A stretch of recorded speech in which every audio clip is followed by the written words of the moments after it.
제가 20대 초반일 때 일입니다. 검도장에서 친해진 선배가 있었어요. 공대 박사 과정에서 30이 좀 넘은 형이었습니다. 저는 저보다 10년쯤 더 살아본, 그리고 그 시간만큼 더 오래 공부한 선배에게 물었죠.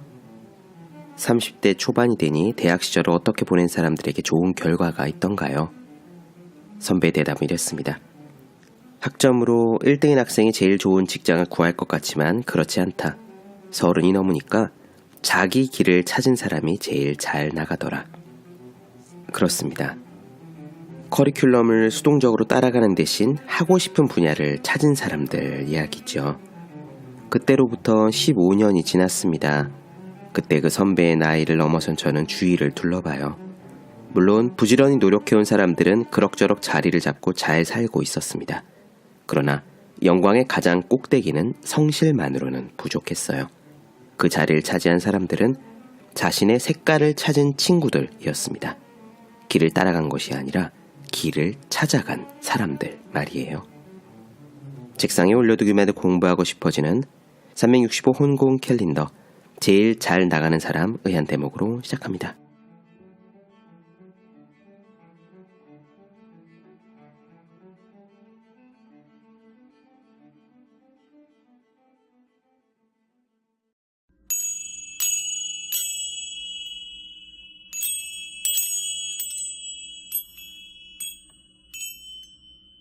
네, 안녕하세요. 본격 공부작업 팟캐스트 서울대는 어떻게 공부하는가 한지우입니다. 우리는 지금 옌스 바이드너의 지적인 낙관주의자 살펴보고 있어요. 바이드너는 이 책에서 낙관주의자도 모두 똑같은 낙관주의자가 아니라고 하면서 모두 5가지 유형으로 나누었습니다. 솔직히 저는 이 5가지 유형이 칼로 자르듯이 똑 떨어지는지는 잘 모르겠더라고요. 저 자신을 생각해봐도 이거는 목적 낙관론자와 비슷하고 이거는 이타적 낙관론자와 비슷한데 이건 다행히 지적인 낙관론자네 하는 생각이 들었거든요. 그래서 방송을 들으시는 분께는 나는 이 유형이야 라고 콕 찝기보다는 내가 이런 유형에 속하는 부분이 있네. 그런데 이런 유형은 이런 장점과 단점이 있네. 내가 이 부분에도 속하는데 이거는 이런 단점이 있네. 라는 정도로 생각하시면서 들어주시면 될 것 같습니다. 지난 시간에는 먼저 2가지를 말씀드렸죠. 비참한 상황에 처하더라도 확률이 10%도 채 안 되는 상황에 처하더라도 절대로 포기하지 않는 목적 낙관론자, 그리고 미래에 대한 체계적인 대비나 합리적인 의심이 없이도 일단 나는 무조건 잘 될 거야 라고 장밋빛으로 그리는 순진한 낙관론자를 설명드렸습니다. 오늘은 나머지 3가지를 말씀드릴게요. 3번째는 숨은 낙관주의자입니다. 요즘 유행하는 말인 소확행을 연상시키는 낙관주의자들이에요. 크게 진취적이진 않지만 작은 행복에 만족하고 언제나 최악의 상황에 대비하면서 다소 방어적으로 현재 손에 쥔 행복을 지켜나가는 스타일들입니다. 4번째는 이타적 낙관주의자예요. 자기 자신의 이익뿐만이 아니라 모두의 행복이 중요한 사람들입니다. 이 유형의 낙관주의자가 상사가 되면 대단히 책임감 있는 행동을 보여줄 수도 있습니다. 마지막 5째는 하이라이트, 최고의 낙관주의자. 바로 이 책의 제목인 지적인 낙관주의자입니다. 아마 우리가 상상할 수 있는 가장 위대한 인물들, 큰 사람들이 이런 지적인 낙관주의자 유형에 속할 거라는 생각이 들어요. 어려운 상황에서도 미래에 대한 단단한 긍정을 기본적인 시각으로 갖고 있습니다. 이런 사람들은 욕심도 크지요. 하지만 동시에 냉정한 분석과 현실적인 대응도 놓지 않아요. 세상에는 남을 등쳐먹으려는 못된 의도를 가진 사람들이 많다는 것도 잘 압니다. 그런 함정에 빠지지 않으면서도 성공하기 위해, 세상을 더 나은 곳으로 만들기 위해 꾸역꾸역 자신의 할 일을 밀고 나가는 유형입니다. 옌스 바이드너는 사회적인 성공을 원하는 사람이라면 이 지적인 낙관주의자가 될 필요가 있다고 강조해요. 여러분들께서는 어디에 속하시는지 오늘 이야기 직접 들어보시죠. 그럼 시작하겠습니다.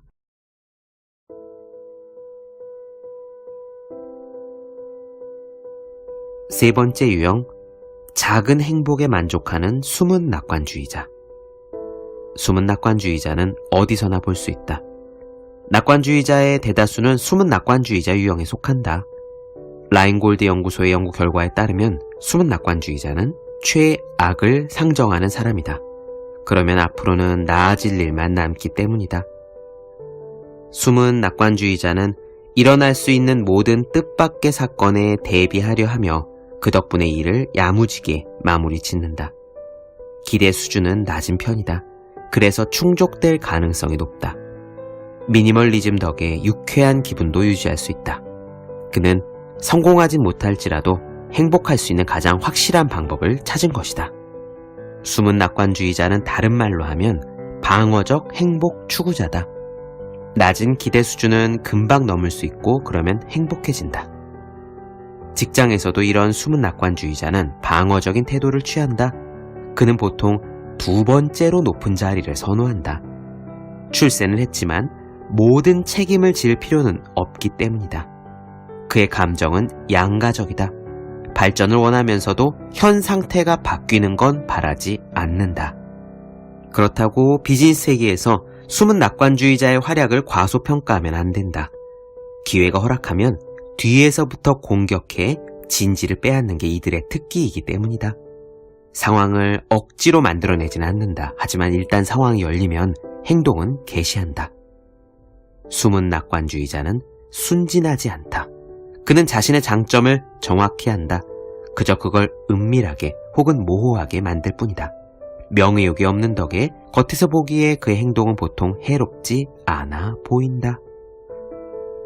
다음 네 번째 유형은 세상을 먼저 생각하는 이타적 낙관주의자들이다. 이타적 낙관주의자는 사리사욕이 없고 배려심이 넘친다. 운명에 순응하는 편이고 스스로도 그러길 원한다. 근본적으로 이기주의자와 정반대 유형이다. 이들은 다른 사람의 안녕과 공동의 행복을 생각한다. 이타적 낙관주의자는 열정에 사로잡히는 능력은 있지만 일관되게 일을 끌어가는 건 좀 약하다. 그들은 장애를 뚫고서 꿈을 실현하는 걸 원하지 않기 때문이다. 직장에서 이타적 낙관주의자는 편안한 자리를 잡고 앉아 자신의 안락한 세계관을 침범할 수 있는 업무는 무조건 피하고 본다. 큰 진척이 없긴 하지만 자기가 원할 때는 뭔가 할 때도 있다. 하지만 필요하지 않다고 생각하는 일은 결코 하지 않는다. 무언가 제안은 하지만 그걸 직접 실현하려고 뛰어들지도 않는다. 아이디어는 내지만 추진하지도 않는다. 아무 것에도 얽매이지 않으려는 성향이 개인적으로는 유익할 수 있다. 어디에도 거칠 것 없이 만족스럽게 현재 가진 것을 누릴 수 있다. 건강, 많진 않더라도 꼬박꼬박 들어오는 월급, 다정한 친구들. 그는 기를 쓰고 뭔가 해내려고 애쓰지 않는 덕분에 항상 감사하고 언제나 유쾌하다. 때로는 그런 기분이 공감 능력을 향상시켜서 소박하지만 확실한 월급이 나오는 직장을 다니면서도 과외로 자원봉사에 나서기도 한다. 직장에서 출세하는 데는 도움될 게 없는 태도다. 사실 이타적 낙관주의자는 출세를 별로 바라지도 않는다. 이런 성인군자가 간혹 리더의 자리에 오르면 자기가 내린 결정엔 자발적으로 책임을 지는 모습을 보인다. 불이익도 기꺼이 감수한다. 이타적인 양심은 착한 일을 하도록 돕는다. 또한 이타적 낙관주의자는 화내는 법이 없고 침착하다. 그래서 상대하기에 매우 편안한 유형이다. 마지막 다섯 번째, 지적인 최고의 낙관주의자. 최고의 낙관주의자는 성공을 추구한다. 출세 지향적이다. 그러면서도 폭넓은 위험 감수 능력을 보여준다. 출세란 타이밍을 잘 맞춰야 하는 마라톤과 같다는 걸 잘 알기 때문이다. 그는 정신적으로 유연함을 유지하면서 자기 프로젝트가 성공할 것이라는 확신을 갖고 꾸준히 하나의 목표를 따라간다. 종점을 내다보고 그곳에서 맛보게 될 최상의 결과를 눈앞에 그린다. 제자리 걸음은 그의 선택지가 아니다. 그는 상황에 순응해가면서 성공을 쟁취한다. 구조를 그리는 사람이자 책임을 지는 사람, 좋은 인맥을 유지하고 사회와 원활하게 소통하는 사람이다. 기회와 한계를 저울질하는 데 능하다. 그들의 힘은 위기를 관리하는 데서 진가를 발휘한다. 그들은 지금의 위기도 미래에는 극복될 수 있다는 걸 알고 있다. 실현 가능성에 대한 면밀한 분석과 건전한 인간관이 위기 극복을 돕는다. 실현 가능성에 대한 면밀한 분석 더하기 건전한 인간관.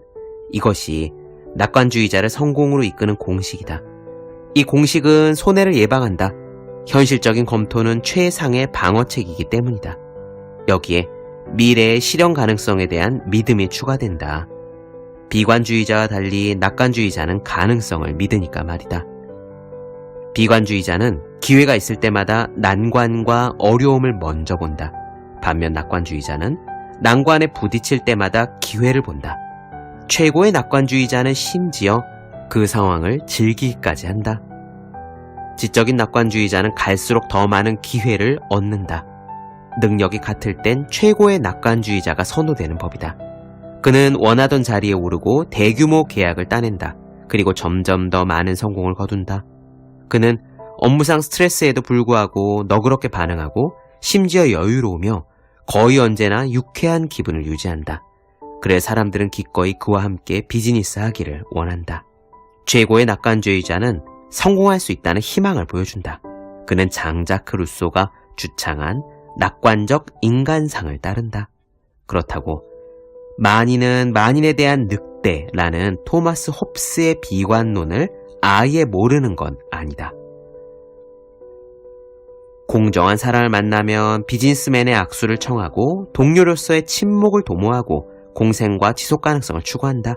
하지만 이빨을 드러낸 자를 만나면 그 역시 이빨을 드러낸다. 누군가 그를 기만하려 한다는 걸 깨달은 순간 그 또한 상대가 뿜어내는 공격적인 감정을 따라 위협적으로 응대한다. 목적 낙관주의자와 반대로 최고의 낙관주의자는 아닌 건 아니라고 말한다. 이타적 낙관주의자와 달리 어떻게든 모든 게 잘 될 거라고 기대하지도 않는다. 그는 사랑을 담은 포옹부터 멱살잡이까지 상황에 따라서 다양한 레퍼토리를 준비해 둔다. 승리를 경험하면 낙관주의는 강해진다. 그거는 우리 연구에서도 증명된 바다. 크든 작든 승리해 본 사람만이 아는 사실이다. 사회적 지위 면에서나 생활 면에서 성공한 사람들을 인터뷰해보면 그들은 자신에게는 물론 사회 전체에 대해서도 매우 긍정적인 이미지를 갖고 있다. 최고의 낙관주의자는 행동은 의연하게, 태도는 부드럽게 라는 원칙을 좋아한다. 상황을 좌우할 수 있는 힘이 클수록 친절하게 반응하는 여유도 늘어나기 때문이다.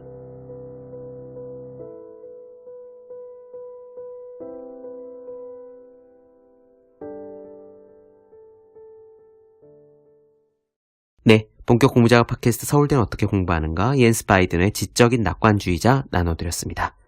더 많은 이야기가 궁금하신 분들, 질문사항 있으신 분들은 제 유튜브 채널 서울대는 어떻게 공부하는가, 네이버 블로그 생의 즐거운 편지, 다음 카카오 브런치 한주의 브런치, 인스타그램 해시태그 서울대는 어떻게 공부하는가 검색해주시면 좋겠습니다. 또 매일매일 공부하시는 분들, 학생, 수험생, 취준생, 직장인 등 여러분 주변에 매일매일 공부하고 계시는 그분들을 위해서요, 어떻게 공부해야 효율적인 설명한 혼자 하는 공부의 정석, 그리고 책상에 올려두기만 해도 공부하고 싶어지는 365 홍콩 캘린더 아직 읽지 않았다면 꼭 한번 읽어보셨으면 합니다. 분명 도움이 되실 거예요. 오늘 여기까지 하겠습니다. 전 다음 시간에 뵐게요. 여러분 모두 열심히 공부하십시오. 저도 열심히 하겠습니다.